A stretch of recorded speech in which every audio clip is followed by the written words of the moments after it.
Welcome. I'm Julie Thompson, Executive Director of pac-tv, and today we're hosting a COVID-19 update for the town of Kingston. We'll hold these forums every Tuesday and Friday at 10:30 a.m.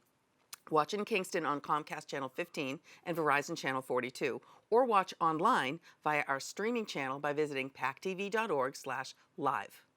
To ask questions during the forum, email them to kingstoninfo@pactv.org. For the forum replay schedule and additional Kingston meeting coverage, please visit pactv.org/Kingston. Today's participants will include Josh Warren, who is the chair of the Board of Selectmen, Tom Coulter, who is the town administrator, and Paula Rossi-Clark, who is the director of the Council on Aging. Welcome, Josh. Hi, Julie. Thank you for having us.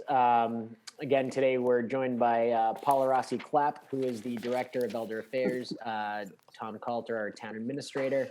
And I'm grateful that both of them have been able to take some time out of their increasingly busy schedules. Certainly the folks who are at the townhouse and at the COA are just doing a tremendous amount of work right now. Hey, Saul. And I'm very grateful that they were able to spend some time with us. Hey, Saul, can I have a couple of minutes, bud? Thanks. Sorry about that. But as we discussed on last Friday's update, many of us are at home trying to juggle childcare now that schools and daycares are out, while also working, and some of us are fortunate enough to also be doing the town's business and providing information like this. So just to hop back into it, Paula, Tom, thank you guys for joining us. Julie, as always, thank you and everybody at pac-tv for continuing to provide this tremendous service to all of your communities. Yesterday afternoon, Mass Department of Public Health announced that as of 4 p.m., there were over 1,000 cases of COVID-19 in Plymouth County, 1,067. It's been a pretty steady increase in Plymouth County over the last several days. That number was up from 963 the previous day. So again, it's increasing by over 100 a day in Plymouth County right now. And Kingston, our numbers have remained at 9 for the last several days.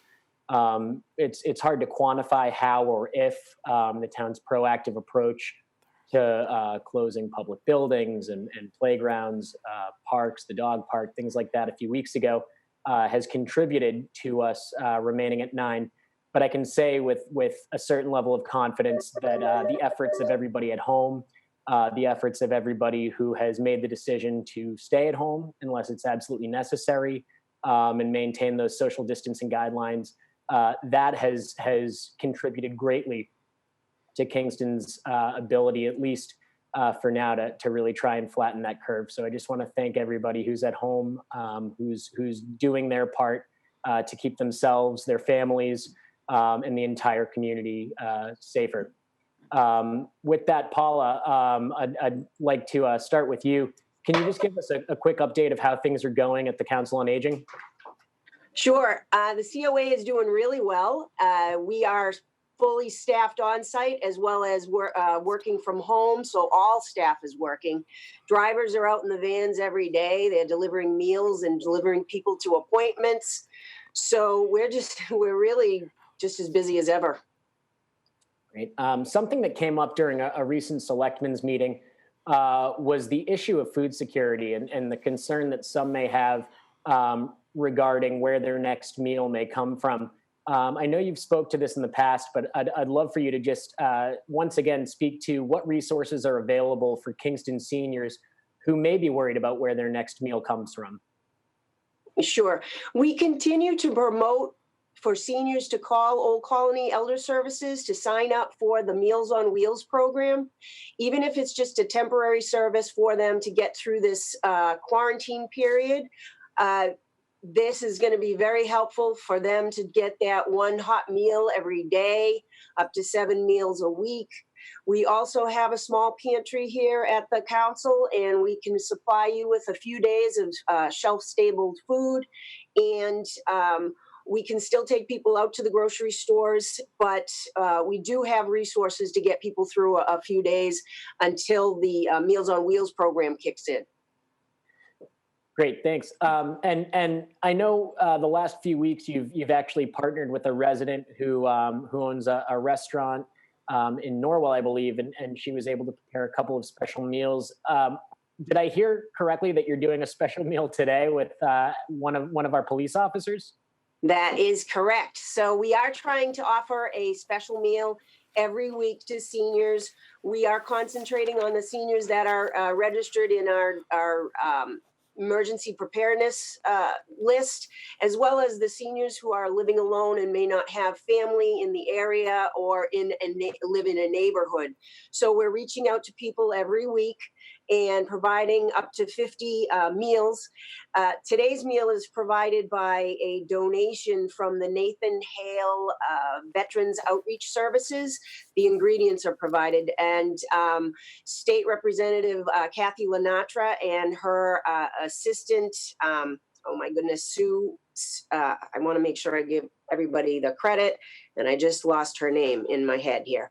I'll come back to that. Oh, here we are. Amy Belmore. I'm sorry. And so they brought by the ingredients on Friday. And today, Officer Michael Lenatra, who is also Serve Safe and I think quite the chef, he came in on his time off and he prepared a nice roast pork meal that we're going to be serving and an additional soup from his family recipes. So we're going to be delivering that today, so that's pretty special. Definitely, and a big thanks to the Lenatras and to Amy for lending their time. And I've been fortunate enough to have Mike's cooking in the past, and it is pretty good. So those seniors are in for a treat.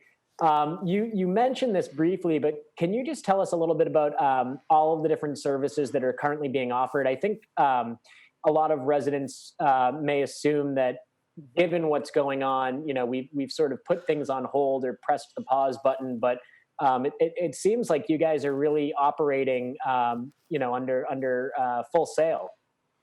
Yeah, we're basically just kind of that delivery service. We're still offering wellness checks and phone calls. We're having great conversations with people. We're having, sense of humor and laughing to keep spirits up. We're also answering calls and directing people. I've had some calls about legal services and insurance questions. So we're outsourcing that help.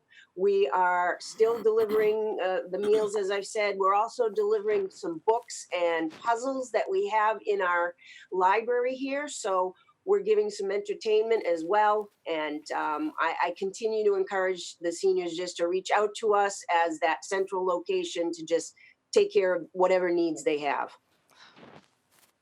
And I think at this point, everybody at home probably knows that older adults are more susceptible to serious illness as a result of COVID-19. Just yesterday, a few hundred masks were delivered by members of the emergency management team to Conifer Green, Town and Country, and Meadowcrest. And the hope certainly is that those will get distributed within the park to some of our older residents who again, are more susceptible to serious illness from this virus. Do you have masks, or are there resources available for residents who don't live in those communities, but a grocery store for one of those necessary trips? Do you have anything at the council that you can extend to them should they need a mask?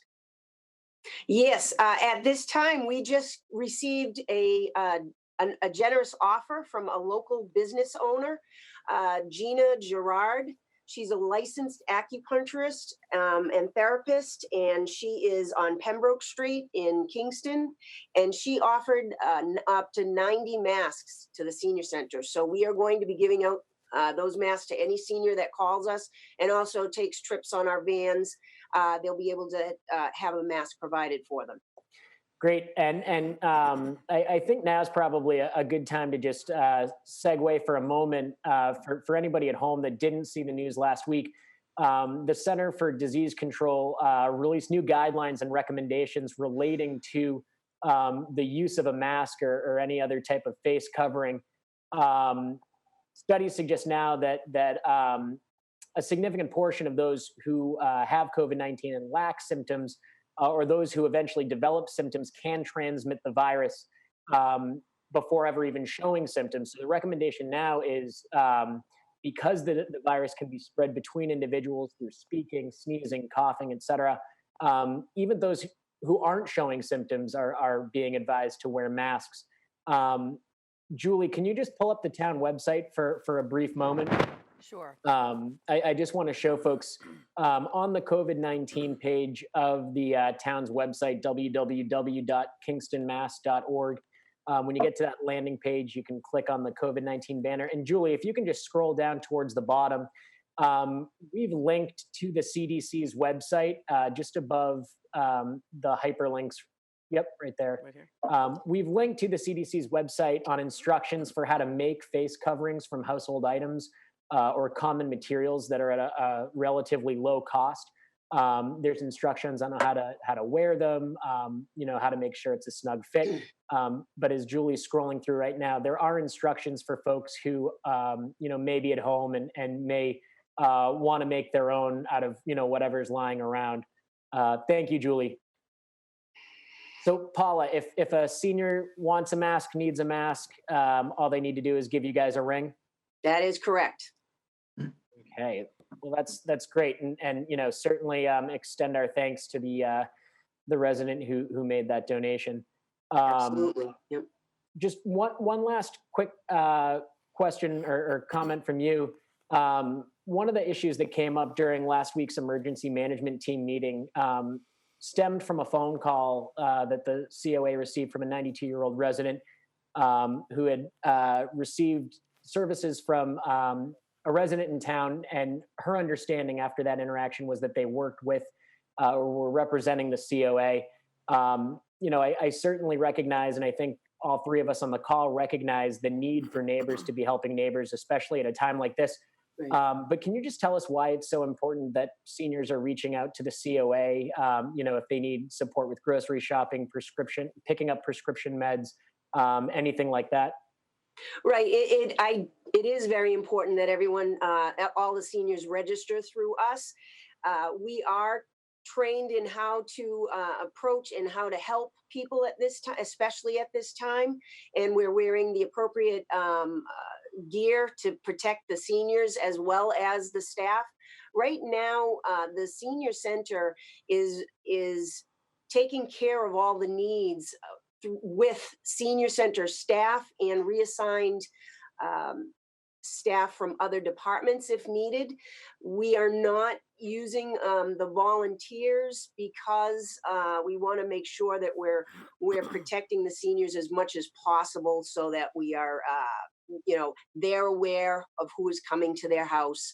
If someone calls a senior and the senior does not recognize the phone number or the type of service that's being offered, please call the senior center. We can clarify whether it's a service we're providing or whether it's a scam. And that's what we worry about, because prior to this COVID outbreak, that was part of the senior center's mission, is to make sure that the seniors understand the different scams that are out there. And as much as, like you said, Josh, it's with well intentions, and neighbors helping neighbors is wonderful, and friends helping friends. But when it comes down to it, if the seniors do not recognize this person that's asking to give them a help, please call the senior center first before accepting, and never give out your personal information.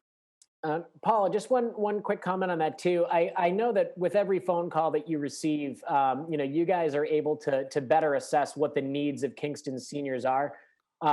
Would it be safe to say too that it's important to call the COA so that you have an accurate assessment of exactly what those needs are?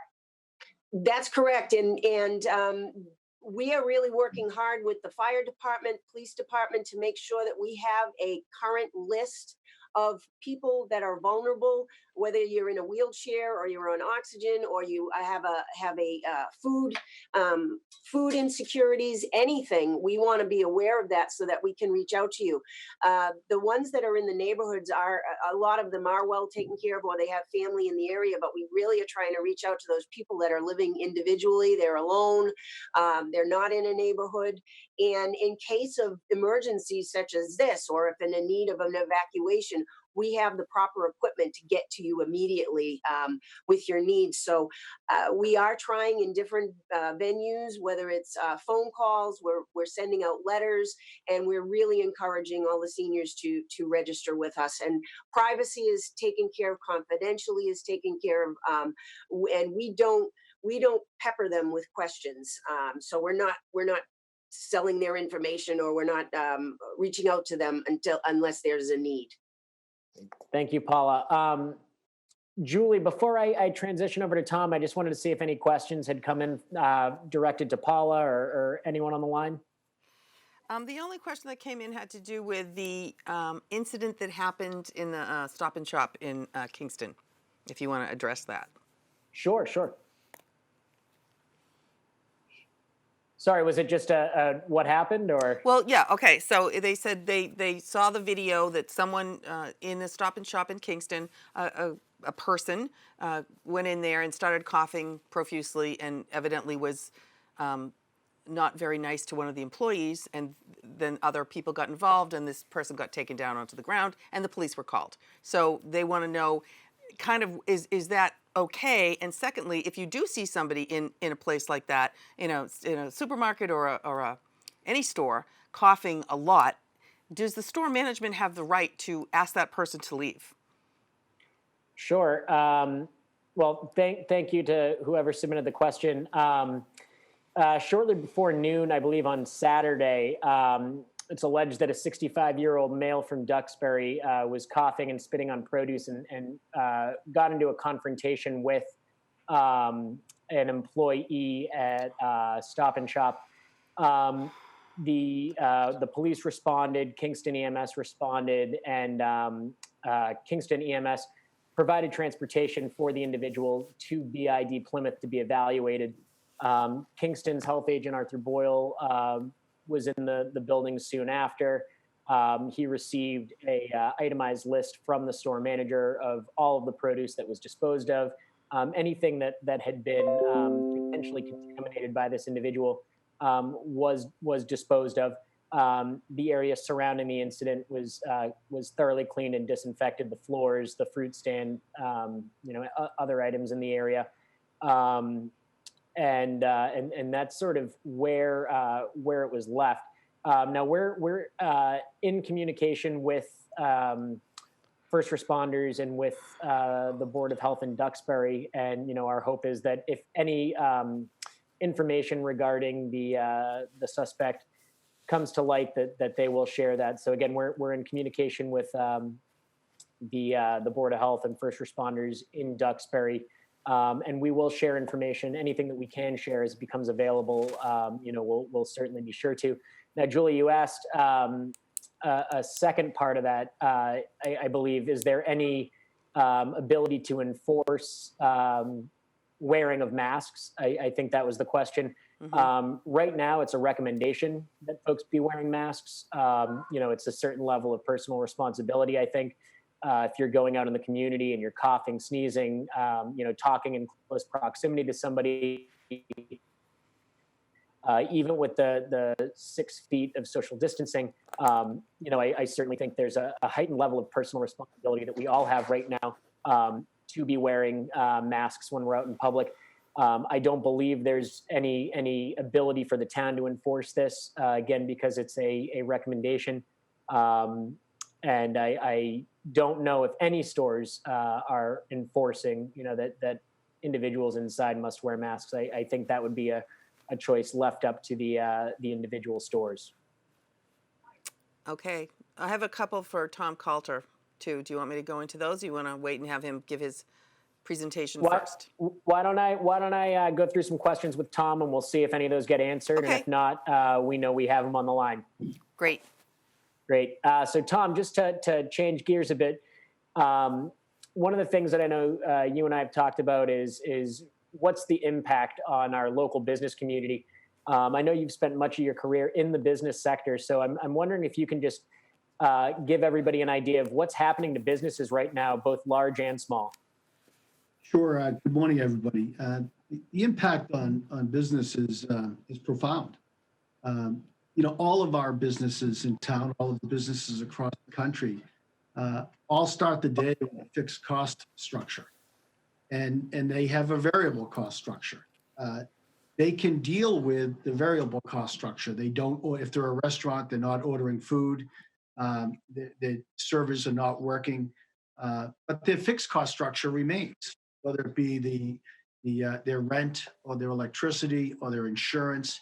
So without sales, they're suffering and they're feeling the effects of that. Um, and so we as a community, we as a town, we as a government, will do everything possible to help them recover as fast as we can recover. And what I'm happy to report, Josh, is that just as you were out in front of the emergency of the pandemic and took difficult action and sometimes unpopular action, the results of that planning and the results of those actions are now becoming evident, with Kingston being on the lower end of the scale in terms of confirmed cases. We're trying to do the same thing now with the business community. As we get through this process, we want to be out in front in terms of ways in which we can help the business community recover from the economic damage, the economic strain that this pandemic has caused. And we'll talk about that more later on, I'm sure. Great. Are there any particular ways that this is impacting Kingston businesses specifically, or it's all pretty general? Well, we're a very dominant tourism community in terms of an economic base. We're not a big manufacturing center. We do have El Knife, which is a distribution center, but we're really made up of restaurants, and people come to Kingston to enjoy the wonderful venues that we have for getting a great meal on the family end and on the fine dining end. So yes, I think we're particularly impacted by the pandemic because those restaurants are closed and some are open to takeout, but clearly not providing the level of business they need to remain healthy, to remain current. So yeah, I would say that Kingston is impacted specifically. We have a fitness center. We've got Kingston Collection. All of those stores are shut down, and our restaurants are shut down. So Kingston businesses, much like our neighbors to the south, Plymouth, are disproportionately impacted by this shutdown. And for folks at home, I mean, I know it's really easy to look at something like local meals tax. What's the overall impact on the community as a whole, given that our businesses are suffering? Well, it's significant. We have a substantial amount of revenue that flows from meals taxes, excise taxes, room and occupancy taxes, and that has virtually stopped. It's dried up. So that is going to impact our budget in the fourth quarter of this year, which is April, May, and June. And we're making the necessary budget adjustments. We, as you know, as a municipality, have to always level our incoming revenues with our expenses. So we're looking very closely at our expenses to make sure that we make the necessary adjustments so that we end up June 30th with a balanced budget. So it is having an impact. We are taking the appropriate action, and we will be okay. But then again, we need to look into the new year, which begins July 1st, and make the necessary adjustments to the fiscal 21 budget, which are going to be very difficult, very challenging, and very impactful. Thank you. And I think it's important to mention too, as you and others are really looking at what's Kingston's picture once this pandemic passes. There's a certain amount of work that's going into supporting existing businesses now and making sure that they're connected to the proper state aid and services. But there's also other projects that have been in the works that are still moving forward. Can you just give us, while we have you, a quick update on Trummel Crow and on Amazon? Sure thing, Josh. First and foremost, the bidding process for the expansion of the wastewater plant is on track. We intend to go out to bid next month. We've completed all the pre-qualifications questionnaires, which were 63 contractors that we needed to pre-qualify and go through their financials, go through their health and safety records, and we've narrowed that down to those who we're going to allow to bid on the project. So that is moving forward. Two of the larger projects before us that people are very residents at Kingston Collection, which is being built by Trammell Crow, and the Amazon project.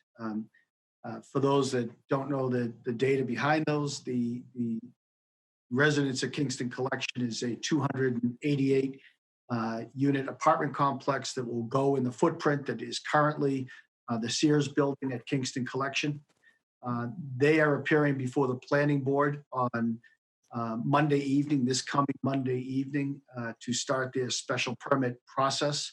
As I've said many times, the wheels of government continue to turn, and we will be doing our virtual public hearing to begin their special permit process on Monday night. Amazon is a 135,000 square foot distribution center that'll be constructed off of William Gould Way. They appeared before the ZBA for a variance regarding a height restriction last week, and were approved and received that variance. So they are also appearing in a hearing on Monday evening to start their special permit process. So both of those projects are now well into the permitting process, or well into the developmental stages, and all things are moving on schedule, which is wonderful. There are a variety of other projects, not as large but equally important to the community, that again are staying on meetings before the Conservation Commission, before the Planning Board, and before the ZBA. And our objective is to, while keeping people safe, continuing that process. So when we come out of this pandemic, that we will have not missed any valuable time in the construction season. Great, thank you. And you know, I've certainly been privy to some emails going back and forth with members of the Kingston Business Association in terms of connecting them with state services that are becoming available to help businesses survive during the COVID-19 pandemic. You know, knowing that there's work like that going on, and knowing that big projects like Amazon and Trammell Crow are underway, you know, it sounds like we're pretty much using everything in our toolbox in terms of making sure that we have a commercial base once this passes, and you know, not only that things stay on track, but that you know, we're in as strong a position as possible to bounce back once this is behind us. That's correct, Josh. And you know, those are very big projects, and they're important to us. Equally important, as we spoke a couple of minutes ago, is our small business community, whether they be restaurants or printers or any type of small business. There's some information I'd love to give to people that would be helpful to them as they find ways to get through this difficult process. So if I may, please, to look down at my notes and share some information to the viewers. That'd be great. So the SBA, the Small Business Administration, has set up a number of programs to help small businesses get the capital and the resources they need on a consistent basis, so that they can get through this process. So if folks will just, small business owners, take out a pen and a paper. Hey, excuse me, There are Tom. major programs Excuse that me. SBA has created in response to what they call the disaster relief program. Excuse me, Tom. Can I bring this up on the screen for you? Because the SBA, Yes. I have it right here where it shows everything you're probably going to be talking about. Okay. So you go ahead and Wonderful. keep talking, and they'll bring this up. I have the SBA site Yep. up, and if you guys can bring it up in the control room, bring up the SBA site, and go ahead, because I'm assuming you're going to talk about these things that are right here. We are the 4 programs. Yep. So there are 4 specific programs that the SBA has created. The first one is called Paycheck Protection Program. Yep. The second one is called the Emergency Economic Injury Grant. The third one is the Express Bridge Loan Program. And the fourth one is the Express Lenders Program. All of those programs are designed to provide different types of relief. Some are designed to create money for payroll. Some are designed to provide resources to cover your fixed cost structure. Others are provided to give you relief from having to make payments on existing SBA loans. So I know at first glance, it sounds like a tremendous amount of information and you wonder where you start. So I'm going to help you figure out how to navigate that. If you go to the SBA site, Small Business Administration site, and you look up SCORE, SCORE, Southeastern Massachusetts chapter, there are mentors, they call them mentors, consultants that are there. There's no charge and it's very confidential, that can help small business owners navigate through all of the programs that were already existing or have been created in response to the pandemic so that they can get the type of relief they need. Now, the phone number for the Southeastern Regional Office, which is in Fall River, is 508-673-9783. And the website is msbdc.org.southeastern mass, SEMASS. So that's MSBD, strike that, I'm so sorry. msbdc.org/SEMASS .org. They will provide private counseling, guidance. They'll walk you through the website. They'll make out your applications online. There are lots of resources out there. And everyone in Kingston should avail themselves of that support. And as I said, and I want to keep saying it because I'm the type of person that would really get flustered by all of that information.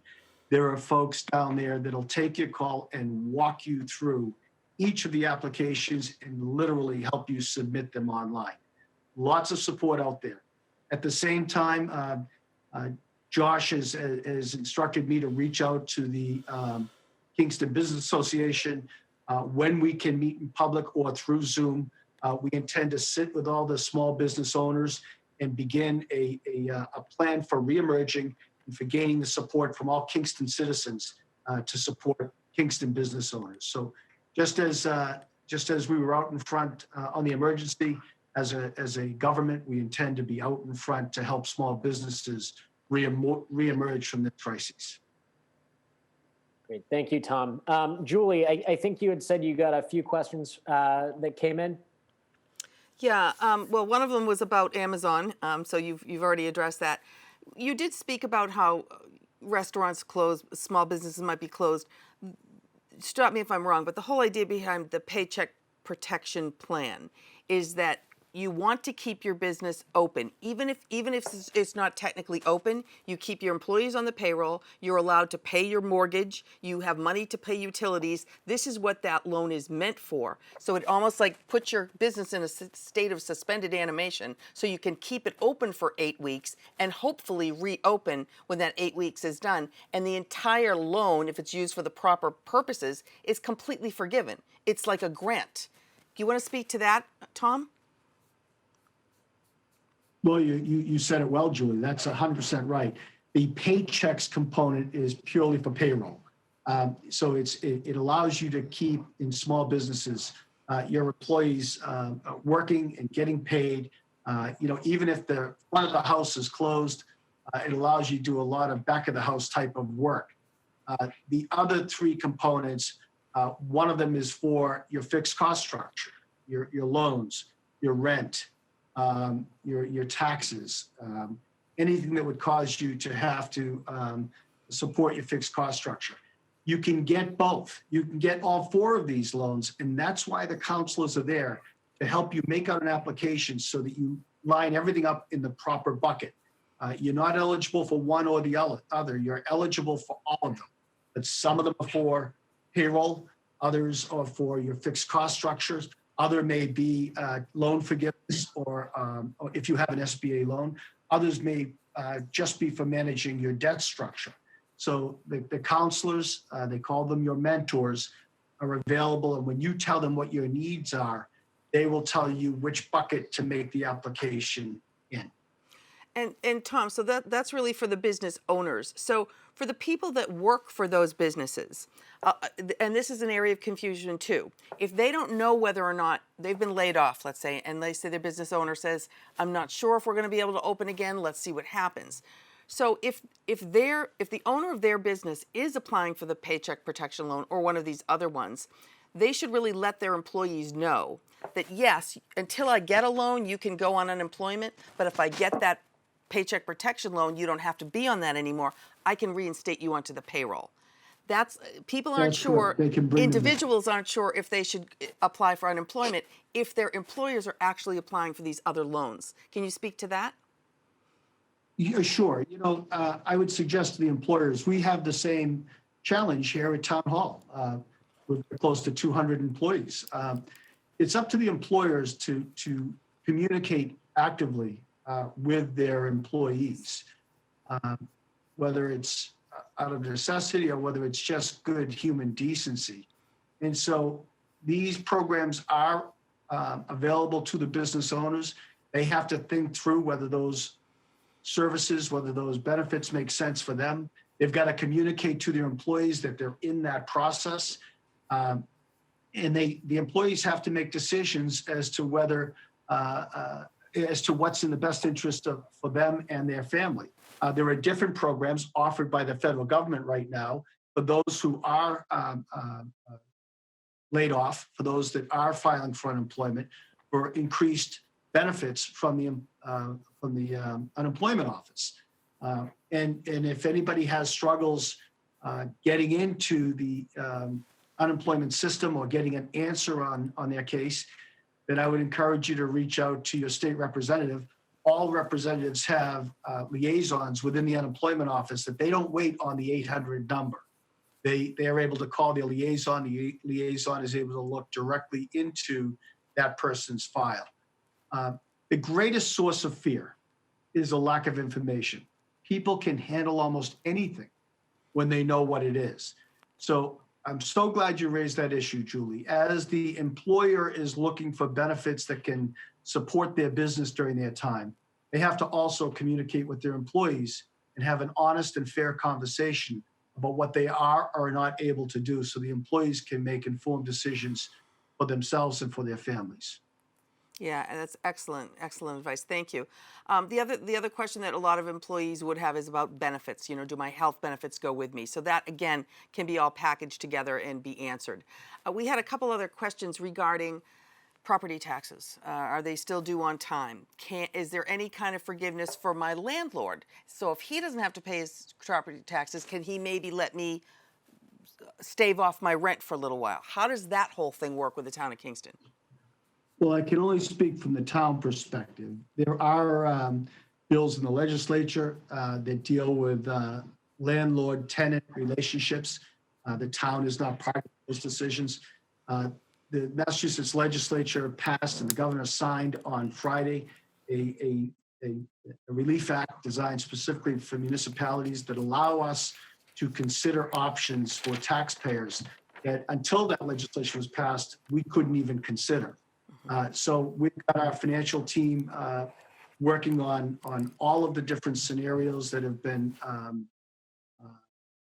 been authorized to consider, and looking at the cash flow for the town, and we will make an informed recommendation to the Board of Selectmen next week as to what we can afford to do and what we cannot afford to do. And I met with the financial team yesterday. They're hard at work doing that analysis, and I informed Josh and the vice chair yesterday that analysis is being done, and that they can make a policy decision as to what of that menu of items that the legislature passed we can do on behalf of our residents.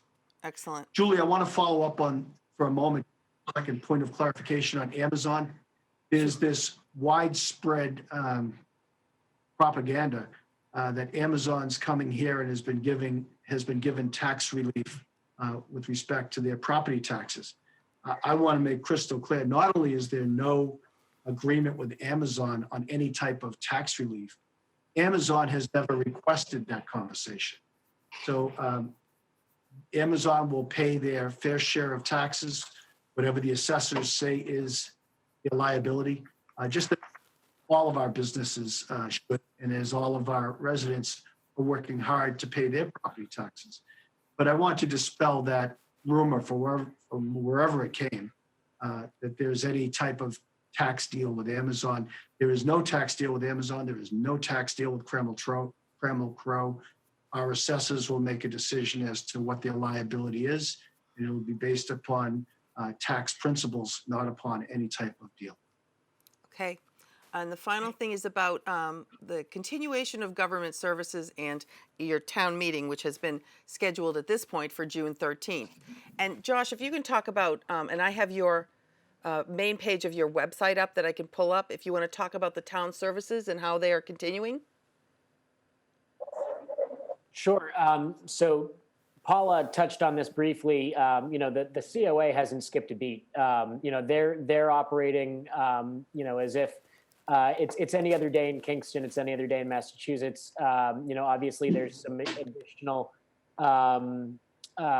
health risks to consider, and employees are taking everything into consideration. They've been trained to provide services during a time like this, but the same level of services at the COA that were provided this time last year are being provided now. And that's the same throughout much of Kingston. You'll look at the Kingston Public Library. I believe they closed to the public on the 16th of March. I think that was the date. But even though the physical location's closed, we have library staff that are working, hard from home to make sure that residents have access to a number of resources and tools through the website. And the same goes for the townhouse. To my recollection, and Tom, correct me if I'm wrong, all departments at the townhouse are functioning, no differently than if they were in their offices. They're just doing it from home. They're coming in when they need to check mail, if they need to pick up a file so that they can work on it from home. But it is just another day in Kingston when you look at what's going on in the townhouse and in town government. Rest assured that when we put together the town's response to the COVID-19 pandemic, one of the things that we made clear, and I think we've probably stated this a dozen times a day through different communications, our goal is to provide continuity of services to residents, to employees, and to businesses. And it's on us to figure out how we do that. It's on us to figure out what's the best way to facilitate a meeting, to engage the public in public hearings. We might not hit a home run on the first attempt, but we're open to feedback from residents when they tell us, the call quality is not great. We're going to look into how we're doing that, and we're going to, try to make some changes for the next meeting. But it's business as usual. It's full steam ahead, and the continuity of services is our focus. Josh, may I comment on that? Sure. So, Julie, in response, further elaboration on Josh's response, well, the President of the United States was saying that this is just going to go away. The Kingston Board of Selectmen gave us written instruction, and they said that we have a pandemic on the horizon. And they gave me three primary objectives to achieve. And the first one was to keep all employees safe. The second primary objective they gave me was to keep town government operating using technology. And the third primary objective they gave me was keep our employees informed. So toward those objectives, we have a conference call at 9 a.m. with every manager in the town, and every manager in this town continues to work full-time remotely. And on that conference call, which generally lasts about 90 minutes, every department head goes through their POD, plan of the day. And after they give us their plan of the day and what they intend to accomplish that day, they then give an update as to what their staff is doing in terms of their plan of the day. And then after that call, department heads reach out to each other so that they can further collaborate on what's got to be accomplished every day. So whether it's our assessing department, tax collector, clerk's office, planning, health, COA, everything is operating on all 8 cylinders and everything is moving along every day. If you were to ask how far back this pandemic has pushed the town of Kingston, I would tell you that because of the wisdom and the vision of the Board of Selectmen and the policies they passed over a month ago and the instructions they gave, we haven't missed a beat, and we won't miss a beat. And our employees are being kept in the loop on where we're going. I met at 7:00 last week with Streets, Trees, and Parks to give them an update on where we are with them. We'll be meeting with them again by the end of the week. And we're trying very, very hard to communicate and then communicate some more so that we can remove any fear caused by uncertainty and a lack of information. That's wonderful. Thank you so much for that clarification, Tom. I'm sure that people love to hear that because people don't know, and this is a great forum for people on Tuesdays and Fridays to find out firsthand what's going on in the town. Paula Rossi-Clark, I called you Clark. I'm so sorry I had a Clark on my last one. One question came in about the amount of screen time that seniors are getting, and at screen time I mean CNN, national news, where it's all the bad news. Are you suggesting that they turn their TVs off?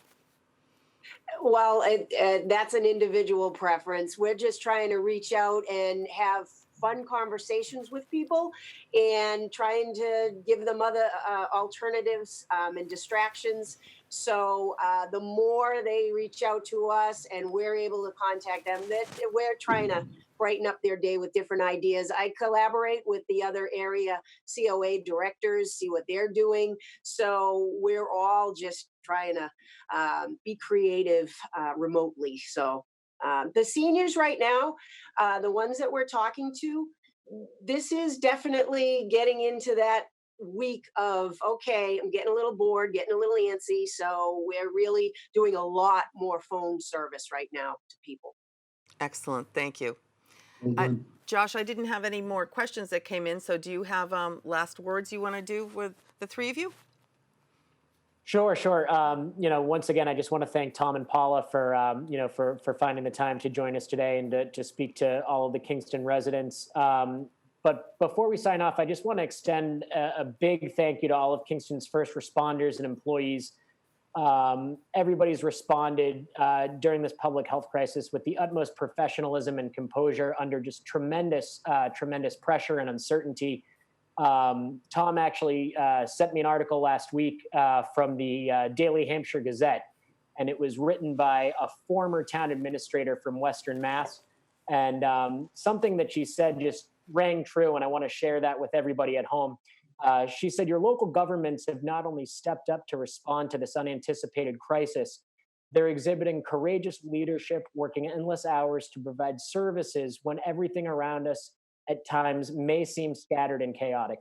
I've worked with Paula, I've worked with Tom, I've worked with the chiefs and a number of department heads and officials very closely over the last month. And I can just say that Kingston's public servants have really stepped up during this crisis, and I can only agree with those words. So a big thank you to them on behalf of everybody in Kingston. We're certainly grateful for all of your efforts. And with that, I just want to thank everybody for watching and remind them all that we'll be back on Friday morning at 10:30 a.m. For another COVID-19 update. Thank you so much. And thank you for joining us today. And you'll notice that on the screen that we do have today's date put on the screen. Every time we do one of these forums, we want to date stamp it because things change overnight. And that way, if you watch one of these forums that was from last week, it might have information that is actually not pertinent anymore. So just keep in mind the date that you're watching it. Also, what you just said, Josh, about how everyone in the government is working, all of us that are considered essential workers, a little bit of extra thank you to those people goes such a long way. I know I go to the supermarket and I make it my business to stop and tell someone who's stocking shelves, I really appreciate what you're doing here. I give a triple tip at Dunkin' Donuts if I go through the drive-through. Things like that. Just the mail, the woman who delivers our mail. I went out and just 10 feet away. I just thanked her for continuing to do that. So those types of things for people like us that do come to work every single day, 8 days a week, it seems. It's nice to hear, and it's nice to be able to say to people, thank you. Thank you for keeping the place going. Because we're all going to get back to life at some point, and all of those people that are keeping the place going are the ones that are really the heroes. All of them. Every one of them. So thank you. You can join us every Tuesday and Friday at 10:30 for Kingston's COVID-19 updates. You can see replays of this if you go to pac-tv.org/Kingston. Be safe, social distance, stay positive. We'll see you next time.